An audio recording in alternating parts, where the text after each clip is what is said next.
বিসমিল্লাহির রহমানির রহিম। সুপ্রিয় শিক্ষার্থীরা, আশা করি তোমরা আল্লাহর অশেষ রহমতে ভালো আছো, সুস্থ আছো, নিরাপদে আছো। আমিও আলহামদুলিল্লাহ ভালো আছি। আজকে ইসলামের ইতিহাস ও সংস্কৃতি বিষয়ে ক্লাস নেবার জন্য আমি তোমাদের সাথে সংযুক্ত আছি ফাহমিদা হোসাইন, প্রভাষক, কিংডম মডেল কলেজ। আজকে আমরা যে প্রসঙ্গটা নিয়ে আলোচনা করব সেটা হচ্ছে আওরঙ্গজেবের দাক্ষিণাত্য নীতি। তার মানে মোগল সম্রাটদের মধ্যে আমরা মোটামুটিভাবে রিনোড সবচেয়ে পরিচিত যে 6জন সম্রাটকে চিনি, তাদের মধ্যে কিন্তু তিনি শেষ একজন দক্ষ সম্রাট। তারপর কিন্তু আস্তে আস্তে মোগল সম্রাটের তো অনেক দিন পর্যন্ত ছিল, তারপরে কিন্তু সেটা বিভক্ত হয়ে যায়। তিনি পুরো ভারতবর্ষকে নিয়ে ছিলেন এরকম একজন শেষ সম্রাট হচ্ছেন আওরঙ্গজেব। আওরঙ্গজেব দীর্ঘ সময় ধরে রাজত্ব করেন এবং সেই রাজত্বের 25 বছর তিনি দাক্ষিণাত্য অভিযানের জন্য বা দাক্ষিণাত্যে তিনি প্রেরণ করেন। তিনি ইতিহাসে জিন্দা পীর নামে খ্যাত। তিনি ছিলেন সৎ, ন্যায়পরায়ণ এবং ধার্মিক সম্রাট। পিতা আমরা দেখেছি যে তার উত্তরাধিকার দ্বন্দ্বে জয়লাভ করে পিতাকে গৃহবন্দী রেখে বা পিতা বেঁচে থাকা অবস্থায় কিন্তু তিনি ক্ষমতায় বসেন। প্রতিদ্বন্দ্বী হিসেবে ভাইদেরকে পরাজিত করে 1658 খ্রিস্টাব্দের 21শে জুলাই তিনি সিংহাসনে আরোহণ করেন। আর তার আনুষ্ঠানিকতা সম্পন্ন হয় 1659 খ্রিস্টাব্দে। তখন তিনি তার বাবার দেয়া যে তরবারি ছিল, সেই তরবারিতে তার তরবারি বিজিত হয়েছিল বলে তাকে বাদশাহ আলমগীর উপাধি দিয়েছিল। তিনি সেই বাদশাহ আলমগীর উপাধি ধারণ করে সিংহাসনে আরোহণ করেন। আরোহণ করে তিনি বিভিন্ন কার্যবলী সম্পন্ন করেন এবং তার উল্লেখযোগ্য যে কাজটা তিনি করেন সেটা হচ্ছে তার দক্ষিণ ভারত বিজয়। ঠিক আছে, উল্লেখযোগ্য কাজ হচ্ছে দক্ষিণ ভারতের অভিযান। বিজয় বলবো না আমরা, এটা হচ্ছে একটা অভিযান, তার দক্ষিণাত্য একটা নীতি। এখানে তিনি অভিযান পরিচালনা করেন। তাহলে এই যে অভিযানটা পরিচালনা করার পিছনে তার কিছু কারণ ছিল। তিনি 48 বছর ক্ষমতায় থেকে দীর্ঘ 25টা বছর তিনি ব্যয় করেছেন কোথায়? এই দক্ষিণ ভারতে বা দক্ষিণ ভারতে তিনি 25 বছর সময় ব্যয় করেছিলেন। এই 25 বছর বছর তিনি তার রাজত্বে 25টা বছর তিনি সেখানে ব্যয় করেছেন, অত্যন্ত উল্লেখযোগ্য বা গুরুত্বপূর্ণ আমাদের জন্য। শাসন কার্য পরিচালনা করতে গিয়ে তিনি পূর্বতর মোগল শাসকদের দাক্ষিণাত্য সাম্রাজ্যের বিস্তার নীতি অনুসরণ করেন এবং সেই নীতিকে অনুসরণ করেই তিনি সুদূর প্রসারী করেন। ঐতিহাসিক অ্যাওয়ার্ড এবং গ্যারেট বলেন, তিনি 16 শতাব্দীর আকবরের অনুষ্ঠিত আক্রমণাত্মক সাম্রাজ্যবাদ নীতি অবলম্বন করেন এবং এ ব্যাপারে জাহাঙ্গীর ও শাহজাহানের নীতিকে শাহজাহান তাকে উৎসাহিত করেছিল। তার মানে আমরা দেখলাম যে তিনি পূর্ববর্তী যে তার সম্রাটরা ছিল তাদের নীতি অনুসরণ করেই কিন্তু তিনি এই কাজটা করেন। এছাড়া অন্য কিছু কারণ এখানে বিদ্যমান ছিল, যেমন ক্ষুদ্র মুসলিম রাষ্ট্রগুলো সাম্রাজ্যের প্রতি হুমকি স্বরূপ ছিল। দক্ষিণ ভারতে এখন তোমরা দেখবে যে ভারতবর্ষে যে করোনা মহামারীতে ভারতে কি হচ্ছে, বিভিন্ন রাষ্ট্রে হাজার 4,000 করে 3,000 4,000 করে লোক মারা যাচ্ছে, 3 লাখ 4 লাখ করে এফেক্টেড হচ্ছে। তার মানে এটা একটা বিশাল রাজ্য, এখানে কিন্তু লোক সংখ্যাও অনেক, প্রায় 100 কোটির উপরে, এবং এখানে অনেক রাজ্য। এটা অনেক আগে থেকে ভারতটা একটা বিশাল সাম্রাজ্য, তখন ছিল ভারতবর্ষ, সেই সাথে পাকিস্তান বাংলাদেশ জড়িত ছিল।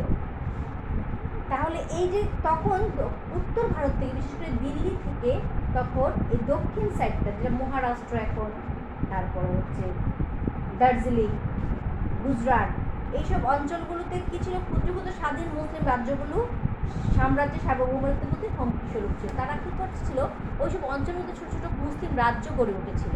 ওই রাজ্যগুলো ছিল মোগল সাম্রাজ্যের জন্য একটি হুমকি স্বরূপ। এই জন্য তিনি দক্ষিণ ভারতে, উত্তর ভারত থেকে কিন্তু দক্ষিণ সম্পূর্ণ আলাদা একটা পার্ট, দক্ষিণ সাইড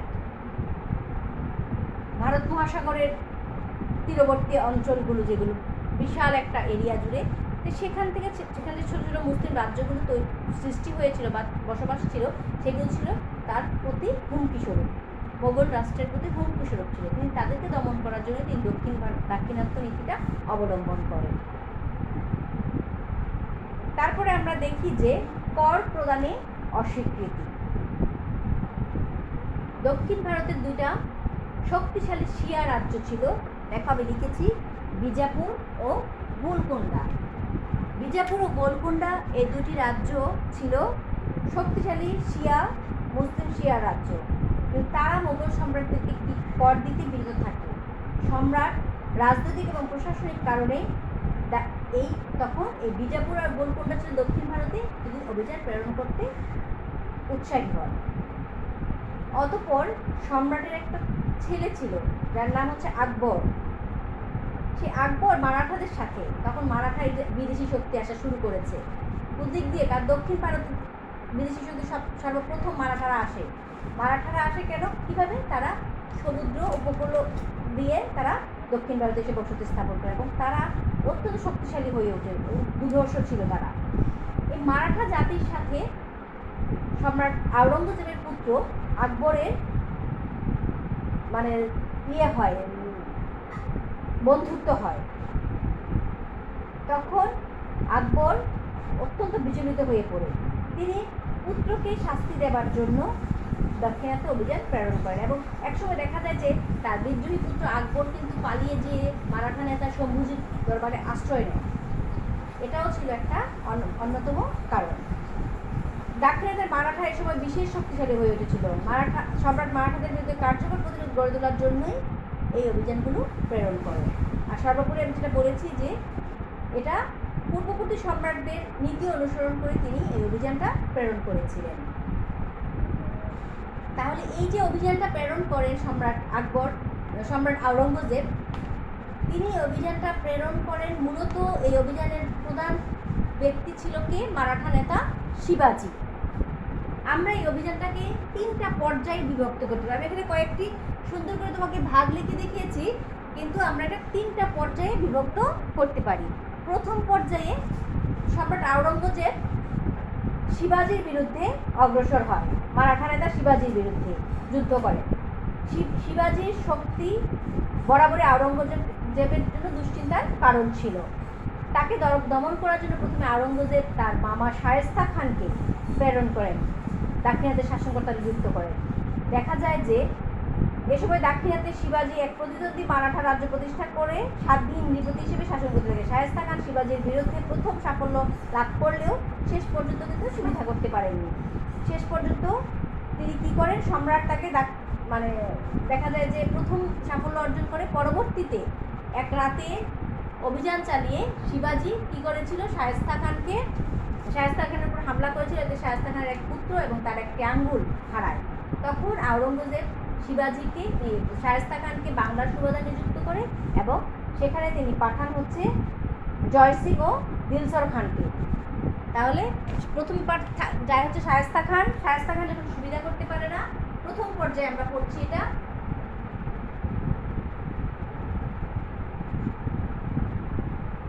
তারপর হচ্ছে দিলসির খান ও জয় সিং। দেখাচ্ছি তোমাদের।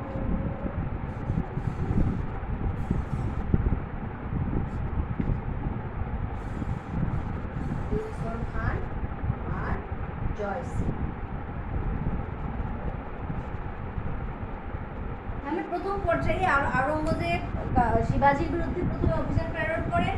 তিনি প্রথমে চিন্তা করেছিলেন যে বিজাপুর ও গোলকোন্ডা দুটি মুসলিম রাষ্ট্র যদি তিনি হাতে রাখেন, দুটি মুসলিম রাষ্ট্র যদি তার হাতে চলে আসে, তিনি খুব দ্রুতই শিবাজিকে পরাজিত করতে পারবেন।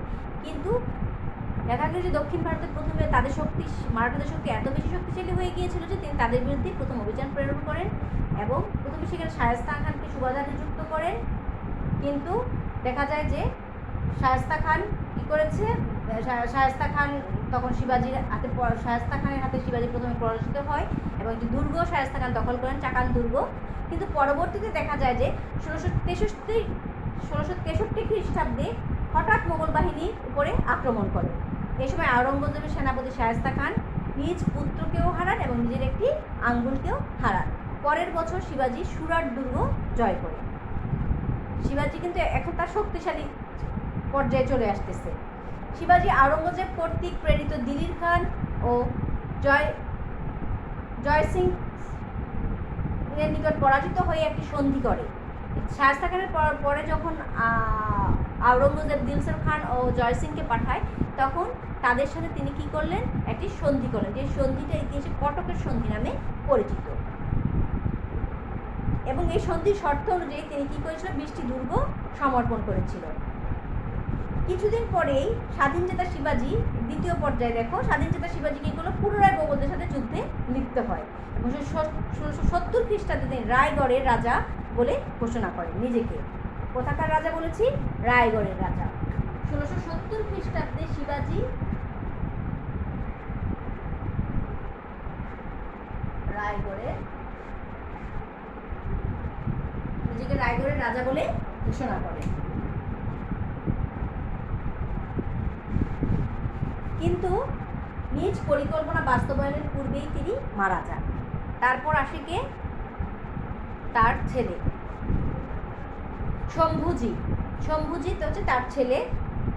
পিতার মৃত্যুর পর শম্ভুজিৎ তীব্র প্রতিরোধ গড়ে তোলায় এবং আকবরকে আশ্রয় দেয় স্বয়ং সম্রাট এখন তার বিরুদ্ধে গমন করে এবং কয়েকটি দুর্গ অধিকার করা ছাড়া মারাঠা শক্তিকে কোনো মতেই দমন করতে পারেনি। পুরোপুরি কিন্তু মারাঠাদেরকে নির্মূল করতে পারে। আমরা তার এফেক্টটা দেখি যে পুরোপুরি মারাঠাদেরকে দমন করতে পারেনি বলেই কিন্তু এরই সূত্র ধরে কে এসেছিল, পর্তুগিজরা, ফরাসিরা, সর্বশেষ ইংরেজরা। এরই পথ ধরে এভাবেই বাণিজ্য করার উদ্দেশ্যেই তারা এসে কী করেছিল, আমাদের এই দেশটাকে কেড়ে নিয়েছিল। যাই হোক, শম্ভুজির বিরুদ্ধে তিনি কি করলেন, যে দ্বিতীয় পর্যায়ে এই শম্ভুজি ও মারাঠা 1680 খ্রিস্টাব্দে শিবাজির মৃত্যু হয়। এই মৃত্যুর পরে শম্ভুজি মোগলদের বিরুদ্ধে তীব্র প্রতিরোধ গড়ে তোলে এবং শম্ভুজি বিদ্রোহী পুত্র যুবরাজ আকবরকে তার দরবারে আশ্রয় দেওয়ার জন্য সম্রাট তার বিরুদ্ধে স্বয়ং অগ্রসর হন। অন্যদিকে তিনি বিজাপুর ও গোলকোন্ডা রাজ্য তখন বেশ শক্তিশালী ছিল, যে কোনো সময় মোগল সাম্রাজ্যের জন্য হুমকি হতে পারে। পরে তিনি কোথায় চলে গেলেন, বিজাপুর এবং গোলকোন্ডাতে। বিজাপুর এবং দক্ষিণাত্যের দুটো অঞ্চল হচ্ছে বিজাপুর ও গোলকোন্ডার দুটো অঞ্চল, এই দুটো অঞ্চলকে তিনি দখল করলেন। এই দুটো অঞ্চল ছিল, আমি বিজাপুর সম্পর্কে আগে তোমাদেরকে একটু বলি। 1683 খ্রিস্টাব্দে শাহজাদা আজমকে সর্বপ্রথম তিনি বিজাপুরে পাঠান। 1685 খ্রিস্টাব্দে স্বয়ং আওরঙ্গজেব দক্ষিণাত্যে শিয়া রাজ্য বিজাপুর অগ্রসর হন এবং প্রায় 1 বছর কাল তুমুল সংঘর্ষের পর আদিল শাহের বংশের শেষ সুলতান বালক সিকান্দার আদিল খাঁ আওরঙ্গজেবের কাছে পরাজিত বন্দী হয় এবং 1686 খ্রিস্টাব্দের অক্টোবর মাসে বিজাপুর মোগল সাম্রাজ্যভুক্ত হয়। উনি দেখলেন যে মারাঠাদের শক্তিটা একটু স্তীমিত হলেও এই দুটো রাজ্যকে যদি তিনি নিজের আয়ত্তে না রাখেন, তাহলে তিনি কী করতে পারবেন, দক্ষিণাত্যে সাফল্য অর্জন করতে পারবেন না। অতঃপর তিনি গোলকোন্ডার বিরুদ্ধে অগ্রসর হন। 1687 খ্রিস্টাব্দের জানুয়ারি মাসে গোলকোন্ডা কুতুবশাহী শাসনের বিরুদ্ধে অগ্রসর হন এবং দীর্ঘ 8 মাস অবরোধের পর অভিজাত শ্রেণীর সহায়তায় গোলকোন্ডা সুরক্ষিত দুর্গের পতনের পর শাসকতা আবুল হাসান বন্দী হন। এভাবে 1687 খ্রিস্টাব্দে গোলকোন্ডা মোগলদের অধিকারে আসে। তাহলে আমরা দেখলাম যে এদিকে সর্বশেষ 1686-তে হচ্ছে বিজাপুর এবং 1687-তে হচ্ছে গোলকোন্ডা আওরঙ্গজেবের দখলে আসে। অতঃপর 1700 খ্রিস্টাব্দে তৃতীয় শিবাজি এবং তার মা তারাবাই অত্যন্ত যোগ্যতার সাথে মোগলদের সাথে সংগ্রাম পরিচালনা করে, কিন্তু মোগল বাহিনী পর্যায়ক্রমে তাদের নিকট হতে কন্দনা, খেলনা, পানহালা, তেরানা, পালি প্রভৃতি দুর্গ অধিকার করতে সক্ষম হয়। তারপর আওরঙ্গজেব সর্বশক্তি নিয়োগ করেও মারাঠাদেরকে চিরতরে নির্মূল করতে পারেননি। তিনি তার রাজত্বের 48 বছরের মধ্যে 25টা বছরই তিনি কাটিয়েছেন দক্ষিণ ভারতে, কিন্তু তিনি দক্ষিণ ভারতে এত অভিযান পরিচালনা করেও কিন্তু তিনি কী করতে পারেননি, তিনি একদম যে পুরোপুরি সে সফলতা অর্জন করতে পারেন, তিনি আংশিকভাবে সফল হয়েছিলেন। আচ্ছা, তাহলে আমরা বুঝলাম যে এই পর্যন্ত হচ্ছে আমাদের কি, এটা প্রথম পর্যায়, তারপর হচ্ছে দ্বিতীয় পর্যায়, তারপরে হচ্ছে তৃতীয় পর্যায়। বিজাপুর এবং গোলকোন্ডা অভিযানের পর যখন মোগলদের দখলে চলে আসে, তারপরে পুনরায় আবার মারাঠারা কী হয়ে ওঠে, মারাঠারা আবার শক্তিশালী হয়ে তৃতীয় শিবাজি এবং তার মা তারাবাই, তার মাতা তারাবাই, এই দুজন অত্যন্ত যোগ্যতার সাথে মোগলদের সাথে যুদ্ধ করে 1700 খ্রিস্টাব্দে শিবাজির মারা যাওয়ার প্রায় 30 বছর পরে তারা পুনরায় আবার যুদ্ধ করে, এবং যুদ্ধে দেখা যায় যে মোগলরা তাদের নিকট থেকে বিভিন্ন দুর্গগুলো দখল করে সত্ত্বেও কিন্তু পুরোপুরি তাদেরকে নির্মূল করতে সক্ষম হয়নি। তাহলে এই যে একটা দক্ষিণাত্য নীতি, আওরঙ্গজেবের একটা নীতি, যেই নীতিতে তিনি কী করেছেন, শুধু ওই অঞ্চলগুলোকে নিজের দখলে রাখার জন্য তিনি যে নীতিটা অবলম্বন করেছিলেন, এই নীতি নিয়ে কিন্তু এই নীতির ফলাফলও আছে এবং এই নীতি নিয়ে অনেক ঐতিহাসিকের সমালোচনাও করে। এর ফলাফলে যদি আমরা দেখব যে দাক্ষিণাত্য নীতির ফলে সাম্রাজ্যের সীমা অনেক দূর পর্যন্ত প্রসারিত হয়। আগে কিন্তু প্রথম থেকে সুলতানদের আমলে আমরা দেখেছি যে আলাউদ্দিন খিলজি দক্ষিণ ভারতে অভিযান পাঠিয়েছিল, কিন্তু খুব 2-1টা অঞ্চল দখল করে চলে এসেছিল, কিন্তু কারণ ওটা দুর্গমময় একটা এরিয়া ছিল। তারপরে আমাদের মোহাম্মদ বিন তুগলক, তিনিও দক্ষিণ ভারতের একটা সমুদ্র তীরবর্তী অঞ্চল, এই জন্য সেখানে অনেক বেশি কী হতো, শস্য হতো, সেভাবে তিনি সেখানে কর বৃদ্ধি করেছিলেন। পরবর্তীতে বাবর সেরকম সময় পায়নি, কিন্তু আকবর দক্ষিণ ভারতে অভিযান প্রেরণ করেছিলেন এবং জাহাঙ্গীর এবং সম্রাট শাহজাহানও সেখানে অভিযান প্রেরণ করেছিলেন, এই নীতি অনুসরণ করেছেন। কিন্তু আওরঙ্গজেবের এত সময় ধরে কেউ এখানে থাকেনি কিন্তু। তাহলে এই দক্ষিণ ভারতের কিছু অঞ্চল জয় করার ফলে, কিছু দুর্গ জয় করার ফলে দেখা যায় মোগল সীমানা বহুদূর পর্যন্ত বিস্তৃত হয়, কিন্তু এত দূর পর্যন্ত মোগলদের শাসন কায়েম রাখা সম্ভবপর ছিল না। এতে কেন্দ্রীয় শাসন ব্যবস্থা কী হয়ে যায়, দুর্বল হয়ে পড়ে। দ্বিতীয়ত, রাজধানীতে সম্রাটের দীর্ঘ অনুপস্থিতিতে, কারণ দীর্ঘদিন থেকে 25 বছর তিনি কী করেছেন, কোথায় ব্যয় করেছেন, দক্ষিণ ভারতে।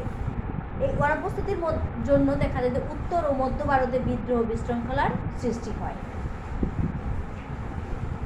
তৃতীয়ত, মারাঠাদের বিরুদ্ধে সম্রাটকে দীর্ঘ সামরিক অভিযান চালাতে হয়েছিল, এতে রাজকোষে আর্থিক সংকট দেখা দেয় এবং বহু সৈন্য নিহত হয়।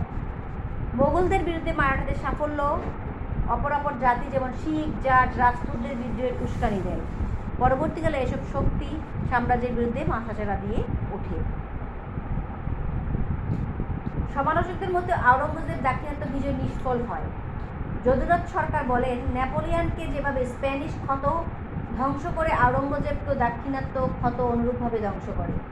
এই মন্তব্যের অন্তরালে সম্রাটের কূটনৈতিক, রাজনৈতিক, ধর্মীয়, অর্থনৈতিক প্রভৃতি কারণ চিহ্নিত করা হয়েছে। কারণ ঐতিহাসিকরা মনে করেন মারাঠা শক্তির প্রতিবন্ধক হিসাবে বিজাপুর ও গোলকোন্ডা নামে দুটি শিয়া রাজ্য অক্ষত রাখা উচিত ছিল, কিন্তু নিরপেক্ষ দৃষ্টিতে বিচার করলে প্রতীয়মান হয় যে আওরঙ্গজেব রাষ্ট্রীয় এবং মুঘল বংশের স্বার্থেই বিদ্রোহ দমন করে সাম্রাজ্য বিস্তার করেছেন। অর্থ সংকটের যে বিরূপ মন্তব্য করেছে তা সঠিক নয়, কারণ 1707 খ্রিস্টাব্দে আওরঙ্গজেবের মৃত্যুর পর থেকে মুঘল সাম্রাজ্য 1857 সাল পর্যন্ত দীর্ঘস্থায়ী হয়েছিল। তাহলে আমরা দেখতে পাই যে অনেক ঐতিহাসিক, আমরা দুজনের নাম বললাম, যে নেপোলিয়ানকে যদুনাথ সরকারের মতে হচ্ছে স্পেনিশ ক্ষত যেমন নেপোলিয়ানকে ধ্বংস করেছে, আওরঙ্গজেবকে এই দাক্ষিণাত্যের ক্ষত ধ্বংস করেছিল। তিনি মন প্রাণ দিয়ে দাক্ষিণাত্য অভিযান করেছিলেন এবং চেয়েছিলেন পুরো দাক্ষিণাত্য যেন তার দখলে আসে। কিন্তু কোনো ঐতিহাসিক এটা আবার বলে, তিনি যদি বিজাপুর গোলকোন্ডাকে তিনি রেখে দিতেন, মোগলদের দখলে না আনতেন, তারাই শিবাজিকে বা মারাঠাদেরকে দমন করতে সক্ষম হতো। তাদের রাজারাই আদিল সিং এবং আবুল হাসান, কুতুব শাহী বংশের আবুল হাসান গোলকোন্ডার, তারাই কি পারত, এই দুই অঞ্চল, শক্তিশালী অঞ্চলই পারত মারাঠাদেরকে দমন করতে। কিন্তু আওরঙ্গজেব তাদেরকে নিজের দখলে এনে তারপরে তিনি চেয়েছিলেন যে মারাঠাদেরকে পুরোপুরি দমন করতে, কিন্তু পুরোপুরি দমন করা মারাঠাদের সম্ভব হয়নি, যার ফলে দেখা যায় যে একের পর এক যুদ্ধ বিদ্রোহ এগুলো লেগেই থাকতো। তাহলে আমাদের আবার একটু আমরা রিভিউ করে আসি। এই হচ্ছে আমাদের আওরঙ্গজেবের দাক্ষিণাত্য নীতি। তাহলে সম্রাট আওরঙ্গজেব ক্ষমতায় বসেন 1658 খ্রিস্টাব্দে, কিন্তু তার রাজ্যাভিষেক ক্রিয়া সম্পন্ন হয় 1659 খ্রিস্টাব্দে। তিনি তার বাবার মৃত্যুর পূর্বেই ভাইদের সাথে উত্তরাধিকার দ্বন্দ্বে জয়ী হয়ে তিনি ক্ষমতা আরোহণ করেন। পিতার দেয়া সেই আলমগীর উপাধি নিয়েই তিনি রাজ্যাভিষেককে সম্পন্ন করেন। তিনি রাজ্যের বিভিন্ন দিকে নজর দেন, কিন্তু তার এই অল্প সময় রাজত্বকালে তিনি 48 বছর রাজত্বকালে তিনি 25টা বছরই কাটিয়েছিলেন এই দক্ষিণ ভারতে। এই দক্ষিণ ভারতে তার কাটানোর কারণ হচ্ছে দক্ষিণ ভারতে কী করতে চেয়েছিলেন, যে নিজেদের দখলে রাখতে চেয়েছিলেন। দক্ষিণ ভারতে কিছু ক্ষুদ্র মুসলিম রাষ্ট্র ছিল, যেগুলো ছিল মুঘল সাম্রাজ্যের হুমকি স্বরূপ। এই মুসলিম রাষ্ট্রগুলো অত্যন্ত শক্তিশালী ছিল, যার জন্য তিনি এই ক্ষুদ্র ক্ষুদ্র মুসলিম রাষ্ট্রগুলোকে মোগলদের দখলে আনতে চেয়েছিলেন। তাছাড়া দক্ষিণ ভারতের দুটি অন্যতম শিয়া রাষ্ট্র হচ্ছে বিজাপুর ও গোলকুন্ডা। এই বিজাপুর ও গোলকুন্ডার প্রধানরা, রাষ্ট্রপ্রধানরা কর প্রদানে অস্বীকৃতি প্রদান করলে তিনি তাদের বিরুদ্ধে অগ্রসর হবার জন্য প্রস্তুতি গ্রহণ করেন। এছাড়া সম্রাট আওরঙ্গজেবের বিদ্রোহী পুত্র আকবরকে দমন করার জন্য আকবর মারাঠাদের একটা দুর্ধর্ষ জাতি, সেই মারাঠাদের সাথে আঘাত সম্পর্ক করে এবং তার জন্য তাকে দমন করার জন্য মূলত তিনি কী করেন, এখানে অভিযান প্রেরণ করেন। পূর্ববর্তী সম্রাটদের নীতি অনুসরণ করেই তিনি, মোট কথা আকবরের নীতি এবং জাহাঙ্গীরের এবং শাহজাহানের নীতিকেও তিনি কী করেছেন, প্রাধান্য দিয়ে তিনি এই দক্ষিণাত্য অভিযান করেছেন। তার দক্ষিণাত্য অভিযানের বিবরণটাকে আমরা 3টা পর্যায়ে নিতে পারি। প্রথম পর্যায়, দ্বিতীয় পর্যায়, তৃতীয় পর্যায়। প্রথম পর্যায়ে আমরা দেখব যে তিনি শিবাজির বিরুদ্ধে অগ্রসর হন, কারণ যখন আওরঙ্গজেব বিজাপুরের দিকে অগ্রসর হবে চিন্তা করে বা বিজাপুরের বিরুদ্ধে যুদ্ধ করতে লিপ্ত হয় আদিল শাহের সাথে, তখন শিবাজি মোগলদের দক্ষিণ পশ্চিম ভূভাগ অধিকার করে একটি শক্তিশালী মারাঠা রাজ্য গঠন করে। আওরঙ্গজেব শায়েস্তা খানকে প্রথমে সেখানে প্রেরণ করেন এবং শায়েস্তা খানের হাতে শিবাজি পরাজিত হয় এবং তখন শায়েস্তা খান একটা দুর্গ দখল করেন, চাপান দুর্গ। শায়েস্তা খান যখন রাতে ঘুমাচ্ছিলেন, সেই ঘুমের রাতের অন্ধকারে মারাঠা বাহিনী বা শিবাজির বাহিনী শায়েস্তা খানের উপর আক্রমণ করে এবং শায়েস্তা খান সে সময় তার ছেলে এবং তার একটি আঙ্গুরকে হারান। এভাবে তখন সম্রাট আওরঙ্গজেব শায়েস্তা খানকে সেখান থেকে সরিয়ে বাংলা সুবাদার নিয়োগ করেন। পরে তিনি সেখানে দিলসর খান এবং জয় সিংকে প্রেরণ করেন। ইতিমধ্যে দেখা যায় যে শিবাজির শক্তি আস্তে আস্তে বৃদ্ধি পেতে থাকে। শিবাজি আওরঙ্গজেব কর্তৃক প্রেরিত দিলসর খান এবং জয় সিংয়ের নিকট পরাজিত হয়ে একটি সন্ধি করেন, যে সন্ধি পুরন্দরের সন্ধি নামে খ্যাত, এবং এই সন্ধিতে তিনি 20টি দুর্গ মুসলমানদের হাতে, 20টি দুর্গ মানে আওরঙ্গজেবের বাহিনীর হাতে 20টি দুর্গ সমর্পণ করেন। কিন্তু তিনি স্বাধীন চেতা ছিলেন, পুনরায় আবার মোগলদের সাথে যুদ্ধে লিপ্ত হন। 1670 খ্রিস্টাব্দে তিনি রায়গড়ে নিজেকে রাজা বলে দাবি করেন এবং তার নিজ উদ্দেশ্য সফল হওয়ার আগেই তিনি কী করেন, মারা যান। অতঃপর তার ছেলে শম্ভুজি, দ্বিতীয় পর্যায় থেকে আমরা এবার আসি, যে শম্ভুজি তীব্র প্রতিরোধ গড়ে তোলেন। পিতার মৃত্যুর পরে তিনি তীব্র প্রতিরোধ গড়ে তোলেন এবং তার বিদ্রোহী পুত্র আকবরকেও তিনি আশ্রয় দান করেন। সম্রাট অন্যদিকে বিজাপুর এবং গোলকুন্ডা রাজ্য বেশি শক্তিশালী যে কোনো মোগল সাম্রাজ্যের জন্য হুমকি হতে দাঁড়াতে পারে। তখন আওরঙ্গজেব স্বয়ং তাদের বিরুদ্ধে অগ্রসর হন এবং অগ্রসর হয়ে তিনি শম্ভুজিকে পরাজিত করতে সক্ষম হন। 1682 খ্রিস্টাব্দে তিনি কূটকৌশলে আকবরের সাথে মারাঠাদের মৈত্রী ভেঙে দেন এবং বিদ্রোহী যুবরাজ অনন্যপায় পেয়ে পারস্যে পালিয়ে যান এবং মোগলদের অভিযানে মারাঠাদের কতিপয় দুর্গ অধিকৃত হলেও মারাঠাদেরকে সামরিকভাবে দুর্বল করা সম্ভব হয়নি। সামরিকভাবে কখনোই দুর্বল করতে, মারাঠা অত্যন্ত শক্তিশালী জাতি হচ্ছে মারাঠা জাতি, তাদেরকে সামরিকভাবে দুর্বল করা সম্ভব হয়নি। মোগলদের এই অভিযানে মারাঠাদের কতিপয় দুর্গ অধিকৃত হয় এবং 1787 খ্রিস্টাব্দে প্রথমে শাহজাদা আলম গোলকুন্ডার বিরুদ্ধে অগ্রসর হন। প্রথমে শাহজাদা আলম, পরে বিজাপুর, গোলকুন্ডা প্রথমে বিজাপুর জয় করে 1686 খ্রিস্টাব্দে, 87তে গোলকুন্ডা জয় করেন। এই দুটি শক্তিশালী মুসলিম রাষ্ট্র জয় করে তিনি কী করেন, মোগল সাম্রাজ্যভুক্ত করলেন।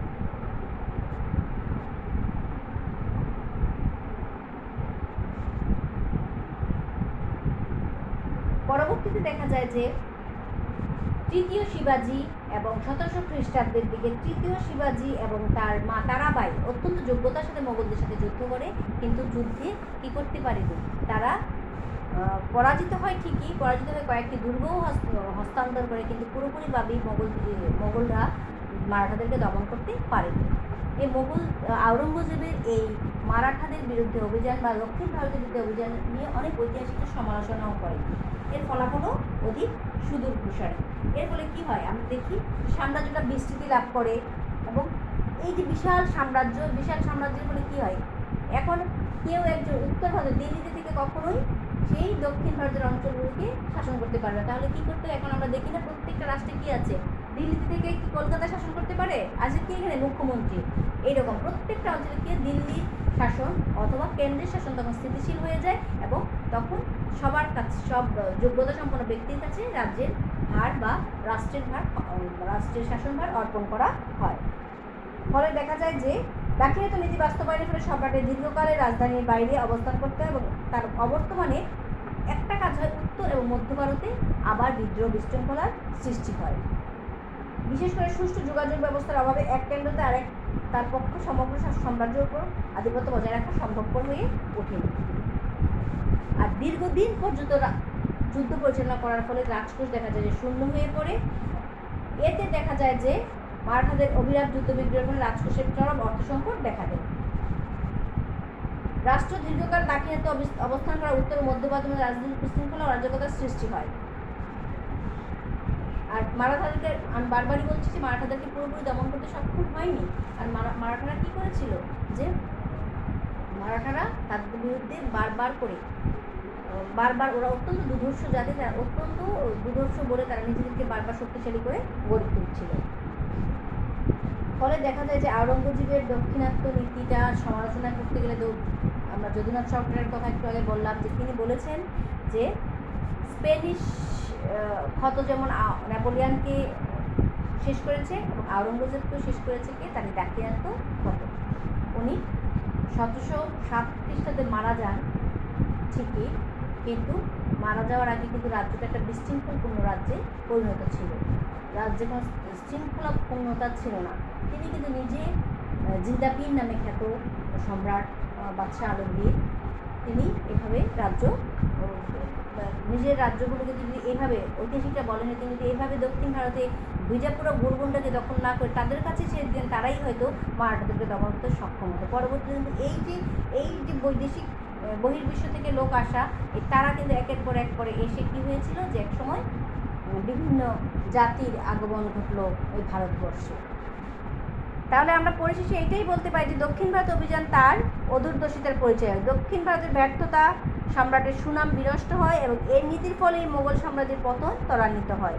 ডক্টর স্মিথ বলেন, দাক্ষিণাত্য সম্রাটের খ্যাতি ও দেহের সমাধিভূমি ছিল। ঐতিহাসিক স্মিথের মতে, স্মিথের মতে তিনি বলেছেন যে এই খ্যাতি এবং দাক্ষিণাত্যের যে খ্যাতি, এটা ছিল তার দাক্ষিণাত্যের যে অভিযানটা, তার খ্যাতি, তার সুনাম এবং তার দেহ, তার শরীরও খারাপ হয়ে অসুস্থ হয়ে পড়ছিল, এটার সমাধিভূমি ছিল। এটা করতে করতে দেখা যায় একসময় তার মৃত্যু হয়। তাহলে আজকে আমরা যে পড়লাম, জিনিসটা অত বেশি কঠিন না, তোমরা একটু রিডিং করবে, এখান থেকে ভাগ ভাগ করে প্রশ্ন আসে। দাক্ষিণাত্য অভিযানটা আসে, শিবাজি আসে, সর্বশেষ আওরঙ্গজেবের সাথে মারাঠাদের যে যুদ্ধ হয়েছিল সেই যুদ্ধে কে করেছিল, শিবাজির তার তৃতীয় শিবাজি ও তার মাতা তারাবাই, ওরা দুজন যুদ্ধ করেছিল।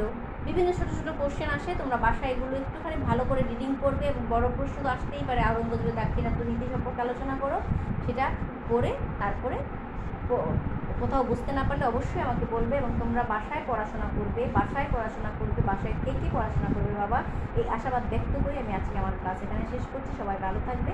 Thank you all.